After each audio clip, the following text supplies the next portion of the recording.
Hello बच्चों, कल के पेपर के लिए कुछ ट्यूटोरियल डाल रहा हूँ मैं। ये कुछ इंपॉर्टेंट क्वेश्चन है, कुछ बच्चों के डाउट्स भी थे। जैसे फर्स्ट क्वेश्चन आपको दिख रहा है कॉम्प्लेक्स नंबर का कि z हमें दिया हुआ है और हमें इसकी पोलर फॉर्म में कन्वर्ट करना है। पोलर फॉर्म हमें पता क्या होती है, पोलर फॉर्म होती है हमारी r times cos theta plus iota sine theta. तो बेसिकली हमें इसमें कन्वर्ट करना है, तो एक कॉस की टर्म होनी चाहिए और एक साइन के आयोटा के साथ। प्रॉब्लम क्या है, यहाँ पे ये 1 प्लस आ रहा है, तो इसको आसान बनाने के लिए हम क्या करते हैं, हम ना क्योंकि एंगल सेम आ रहा है तो हम इसको फॉर द टाइमिंग 9π/4 को थीटा से एज्यूम कर लेते हैं। यानी हमें z जो है वो दे रखा है 1 प्लस कॉस थीटा और ये दे रखा है आयोटा साइन थीटा। दोनों के फॉर्मूले हमें पता है, यहाँ इसका भी एक फॉर्मूला होता है और इसका भी एक फॉर्मूला होता है, तो दोनों के फॉर्मूले से लगा देते हैं। तो इसका फॉर्मूला हो जाएगा 2 कॉस स्क्वायर थीटा/2, यह हो जाएगा 2 साइन थीटा/2 कॉस थीटा/2। तो हम क्या देख रहे हैं कि कॉस थीटा/2 हमारा कॉमन आ जाएगा, तो 2 कॉस थीटा/2 हमारा कॉमन आ गया। यहाँ से बच गया कॉस थीटा/2, ये बच गया आयोटा साइन थीटा/2। तो आप देखो ये पोलर फॉर्म बन रही है, तो हम यहाँ पे वैल्यूज पुट कर देंगे। तो क्या हो जाएगी वैल्यूज, मतलब थीटा की वैल्यू हम पुट कर देंगे यहाँ पे। तो z आ जाएगा हमारे पास 2 कॉस थीटा/2, और क्योंकि थीटा मेरे पास 9π/4 था तो ये बन जाएगा 9π/8। यहाँ बन जाएगा ये कॉस 9π/8 प्लस आयोटा साइन 9π/8। तो ये हमारी हो गई पोलर फॉर्म। कोई आपसे पूछे कि भाई इस वाली पोलर फॉर्म का मॉड क्या होगा, तो हम कहेंगे मॉड हो जाएगा ये जो बाहर वाला पार्ट होता है, तो 2 cos 9π/8। या तो ऐसे ही छोड़ सकते हैं, बट अगर आप ये MCQ और ऑप्शन दे रखी है तो हम इसको फर्दर सॉल्व भी कर सकते हैं। कैसे, कॉस को लिख सकते हैं पाई प्लस π/8, तो ये बन जाएगा हमारे पास 2 cos π/8 विद नेगेटिव साइन। ठीक है, ये और रिड्यूस कर सकते हैं, बट क्योंकि मॉड नेगेटिव होता नहीं है तो फिर हम इसको ऐसे ही छोड़ देंगे, राइट। नहीं तो हम माइनस को अंदर भी ले जा सकते हैं, कि अगर आपको इसको प्लस करना है तो हम देखेंगे कि ये मॉड हो जाएगा हमारे पास 2 cos π/8, क्योंकि मॉड हमारा पॉजिटिव होना चाहिए।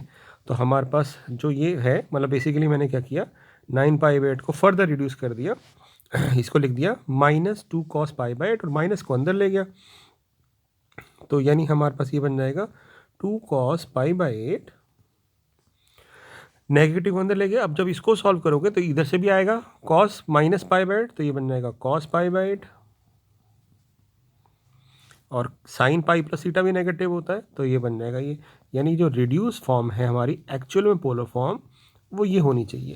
क्योंकि ये इसलिए नहीं होना चाहिए क्योंकि यहाँ पे जो नंबर था नेगेटिव पार्ट था, तो हमने इसको फर्दर रिड्यूस किया।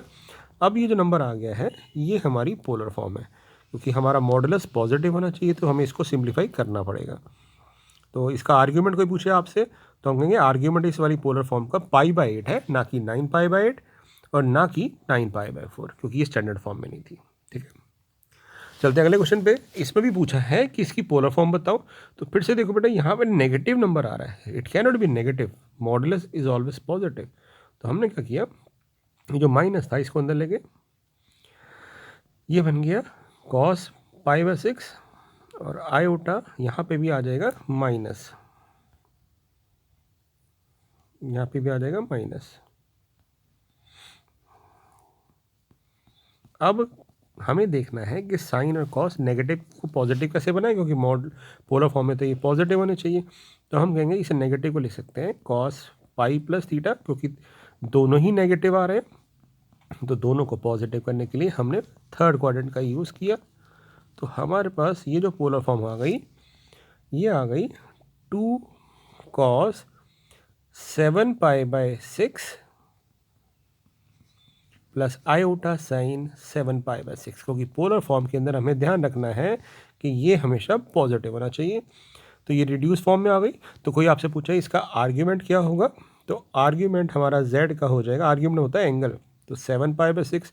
मॉडुलस क्या होगा, तो मॉडुलस हो जाएगा हमारे पास 2। तो ये हमारी स्टैंडर्ड फॉर्म में। अगला क्वेश्चन देखते हैं। यहाँ ही कह रहा है कि cube root of unity 1 omega omega square है, यानी अगर हम 1 का क्यूब रूट सॉल्व करते हैं तो हमारा आंसर आते हैं 1 ओमेगा और ओमेगा स्क्वायर। तो पूछ रहा है इसके क्या आंसर आएंगे, x प्लस 1 का क्यूब प्लस 8। तो कुछ नहीं करना आपने, आपको एक बहुत सिंपल सी ट्रिक बताता हूँ। हम इसका क्यूब खोलेंगे तो ये हो जाएगा आपके पास -8। -8 जो होता है वो -2 का क्यूब होता है। तो हम क्या करेंगे, इसको लिख देंगे कि भी x प्लस 1 जो है उसका क्यूब में हमारे पास एक तो -2 आ रहा है और एक 1 का क्यूब आ रहा है। ठीक है, तो जब हम x प्लस 1 निकालेंगे, या एक तरह से कह सकते हैं कि x का क्यूब की जगह हम इसको थोड़ा सा 1 लिख देते हैं। ठीक है बेटा, इसको हम 1 लिख देते हैं कि इंटू 1 है, यानी x प्लस 1 क्या होगा, तो जब क्यूब हटाओगे तो ये बन जाएगा -2 इंटू 1 का क्यूब। अब 1 के जो हमारे पास क्यूब रूट है वो 3 आंसर आते हैं, 1 ओमेगा और ओमेगा स्क्वायर। यानी मेरे पास x प्लस 1 जो है वो या तो -2 होगा या -2 ओमेगा होगा, मल्टीप्लाई कर दिया मैंने, या -2 ओमेगा स्क्वायर होगा। तो x क्या हो जाएगा, तो 1 को उधर ले जाएंगे तो -2 -1 या तो x -3 होगा या -1 -2 ओमेगा होगा या -1 -2 ओमेगा स्क्वायर होगा। यानी जब भी ऐसा कोई और एक्सप्रेशन आए तो 1 इंट्रोड्यूस कर दो और फिर 1 का क्यूब रूट से उसको मल्टीप्लाई कर दो। ठीक है, अगला क्वेश्चन देखते हैं। ये भी एक थोड़ा सा ट्रिकी क्वेश्चन है। ये कह रहा है कि एक हमारे पास क्वाड्रेटिक इक्वेशन है x square plus a x plus b equal to 0, और यहाँ पे जो ए और बी है ना ये रियल नंबर नहीं है, ये कॉम्प्लेक्स नंबर है। ठीक है, और इस वाली क्वाड्रेटिक इक्वेशन के 2 आंसर आ रहे हैं। थोड़ा यूनिक सा क्वेश्चन है जिसमें एक रूट प्योरली रियल है जिसमें आयोटा नहीं आ रहा, और एक प्योरली इमेजिनरी है। प्योरली रियल का मतलब होता है जिसमें आयोटा ना आए, जैसे अल्फ़ा, और इमेजिनरी होता है जिसमें सिर्फ आयोटा है, प्योरली इमेजिनरी में रियल पार्ट नहीं होता। तो इसका मतलब है एक रूट ये है और एक रूट ये है, 2 रूट है हमारे पास। तो सम ऑफ द रूट्स क्या हो जाएगा, हम कहेंगे सम ऑफ द रूट्स हो जाएगा हमारे पास, सम ऑफ द रूट्स मतलब एक रूट ये है अल्फ़ा और एक आयोटा बीटा, तो सम ऑफ द रूट्स हो जाएगा -a, और प्रोडक्ट ऑफ द रूट्स क्या हो जाएगा, वो हो जाएगा b। अब हमें इसकी वैल्यू निकालनी है, ए स्क्वायर माइनस कॉन्जुगेट ऑफ ए का स्क्वायर, हमें इसकी वैल्यू निकालनी है, ए स्क्वायर माइनस ए के बार का स्क्वायर, और ये बोल रहा है कि ये के बी के इक्वल है, तो के बताओ। तो हम क्या करेंगे, पहले ना हम ए की बात करते हैं। तो ए क्या आ चुका है हमारे पास, ये ना ये आ चुका है minus alpha minus iota beta. अब हम इसका बार ले लेते हैं, तो बार लेंगे तो क्या होगा, सिर्फ इमेजिनरी पार्ट का साइन चेंज हो जाएगा, ये हो जाएगा अल्फ़ा बीटा। ठीक है, अब मैंने क्यों निकाला, बहुत सिंपल है, हमें इसकी वैल्यू दी हुई है ए स्क्वायर माइनस ए बार का स्क्वायर, तो जिसको हम ले सकते हैं ए माइनस ए बार और ए प्लस ए बार लिख सकते हैं। तो यहाँ से हम ए माइनस ए बार की वैल्यू भी निकाल लेते हैं और ए प्लस ए बार की। तो अगर मैं इन दोनों इक्वेशन को ऐड करूँगा तो बीटा कट जाएगा, 2 अल्फ़ा 2 बार आएगा, और अगर मैं इन दोनों को इक्वेशन को माइनस करूँगा तो ये कट जाएगा, 2 अल्फ़ा बीटा 2 बार आएगा। अब दोनों को मल्टीप्लाई कर देते हैं, मल्टीप्लाई करेंगे तो क्या आ जाएगा, मतलब इसकी वैल्यू पुट कर देते हैं, इसकी वैल्यू भी पुट कर देते हैं, तो ये होगा -2 अल्फ़ा, इसकी वैल्यू आ गई -2 आयोटा बीटा, यानी हमारे पास हो गया 4 अल्फ़ा बीटा आयोटा। और अल्फ़ा बीटा आयोटा क्या था, देखो ध्यान से, अल्फ़ा बीटा आयोटा तो बी था, यानी ये पार्ट हमारा बी हो गया। यानी हमने क्या देखा कि ए स्क्वायर माइनस ए बार का स्क्वायर 4 भी आ रहा है, और वो कह रहा है कि के भी था, तो के की वैल्यू पूछी थी, तो हम कहेंगे के की वैल्यू हो जाएगी 4। तो बस यही क्वेश्चन था। ठीक है, अगले क्वेश्चन में चलते हैं। ये कह रहा है ये जो एक्सप्रेशन है प्योरली इमेजिनरी है, दिखने में थोड़ा कॉम्प्लिकेटेड है, तो हम क्या करेंगे, प्योरली इमेजिनरी है ना, तो प्योरली इमेजिनरी का मतलब सिर्फ इसमें आयोटा वाली टर्म आ रही है, इमेजिनरी का मतलब ये है रियल टर्म 0 है। तो ना हम पहले क्या करते हैं, हम इसको पूरा नहीं लिखते, एक्सप्रेशन है साथ में नीचे एक्सप्रेशन है, इसको रेशलाइज कर देते हैं। तो जैसे ही हम इसको रेशलाइज करेंगे तो हम क्या नोट करेंगे कि इसके ऑपोजिट से हम ऊपर नीचे मल्टीप्लाई करेंगे, ऊपर भी करेंगे और नीचे भी करेंगे, है ना। तो क्या होगा, नीचे तो बन जाएगा a minus b a plus b, तो a square minus b square होता है, बट आयोटा स्क्वायर इसको प्लस कर देगा, यानी नीचे हमारी टर्म रियल टर्म आ जाएगी, है ना। ऊपर क्या आएगा वो देखते हैं,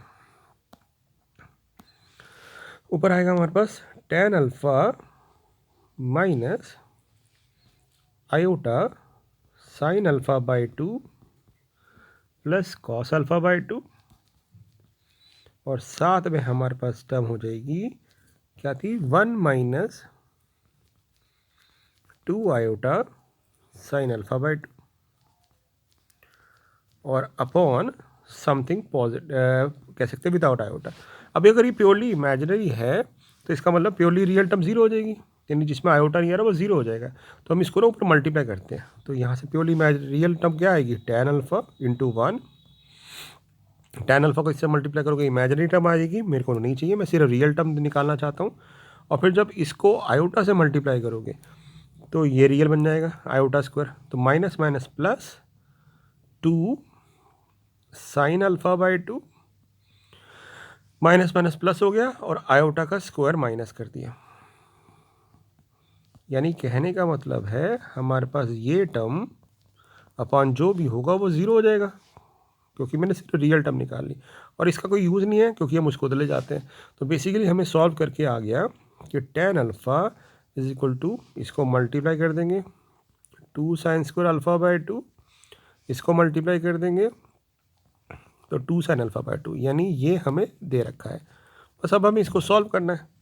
तो ये इसका कोई फॉर्मूला होता है, होता है, हम कहेंगे 2 साइन स्क्वायर अल्फ़ा बाई 2 का फॉर्मूला होता है, इसका फॉर्मूला होता है 1 माइनस कॉस अल्फ़ा, और ये भी कोई फॉर्मूला होता है 2 साइन थीटा कॉस थीटा, हम कहेंगे साइन थीटा का फॉर्मूला होता है। tan को भी लिख देते हैं sine alpha by cos alpha. अब क्रॉस मल्टीप्लाई कर देते हैं तो हमारे पास आ जाएगा sine alpha equal to cos alpha minus cos square alpha plus sine alpha cos alpha. अब इसको हम सॉल्व कर लेते हैं, कैसे इसको इधर ले जाएंगे तो sine alpha minus cos alpha,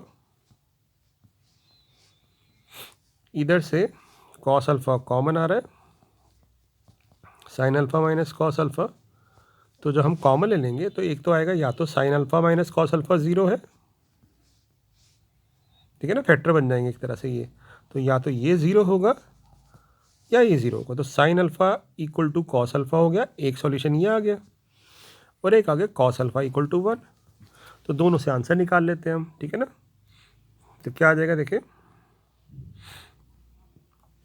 तो एक तो आ गया sine alpha equal to cos alpha यानी tan अल्फ़ा इक्वल टू 1, और एक आ गया हमारे पास कॉस अल्फ़ा इक्वल टू 1। तो जनरल सॉल्यूशन की बात करें तो इसका हो जाएगा alpha is equal to n pi, ये हम लिख सकते हैं tan पाई बाई 4, तो यानी प्लस पाई बाई 4, और where n belongs to integer. और कॉस अल्फ़ा 1 कब होता है, तो हम कहेंगे कॉस अल्फ़ा 1 होता है जब हमारा आंसर आता है 2n पाई। तो ये हमारे दो जनरल सॉल्यूशन हो जाएंगे, डिपेंड करता है अगर MCQ है तो कौन सी ऑप्शन दे रखी है, ठीक है। तो ये क्वेश्चन अच्छा था। तो ये 5 क्वेश्चन है, पहले आप इसको रिवाइज कर लीजिए, बाकी क्वेश्चन और इंपॉर्टेंट क्वेश्चन मैं जल्दी अपलोड कर दूंगा, ठीक है। Thank you.